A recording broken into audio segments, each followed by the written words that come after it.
গুলির শব্দে মুহূর্তেই থমকে যায় সবকিছু। আতঙ্কে ছুটতে শুরু করে শিক্ষক শিক্ষার্থীরা। এমন পরিস্থিতি থাইল্যান্ডের ব্যাংককের পাশের নন্থাবুরি প্রদেশের ডেপসেরিন নন্থাবুরি স্কুলের।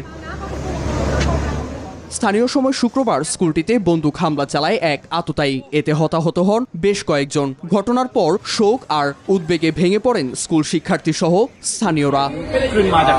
আমরা ৫ নম্বর বিল্ডিং এ শব্দ শুনতে পাই। প্রথমে আমি ভেবেছিলাম ওগুলো বাজি ফোটানোর শব্দ অথবা কেউ জোরে কিছুতে আঘাত করছে, কিন্তু এটা মর্মান্তিক ঘটনা। হামলার খবরে দ্রুত ঘটনাস্থলে ছুটে যায় পুলিশ। নিরাপত্তার চাদরে ঢেকে ফেলে ঘটনাস্থল। চলে সাঁড়াশি অভিযান। এই সময় একটি ক্লাসরুম থেকে বন্দুকধারীর মরদেহ উদ্ধার করা হয় বলে জানান নন্থাবুরি প্রাদেশিক পুলিশের প্রধান দেচরাপি কংদি। আরও জানান, হামলাকারী নবম শ্রেণীর এক শিক্ষার্থী, যার বয়স প্রায় ১৪ বছর। এ ঘটনায় থাই প্রধানমন্ত্রী অনুতিন চার্নভিরাকুল নিহতদের পরিবারের প্রতি গভীর সমবেদনা জানিয়েছেন। তিনি বলেন, এটি অত্যন্ত মর্মান্তিক ঘটনা।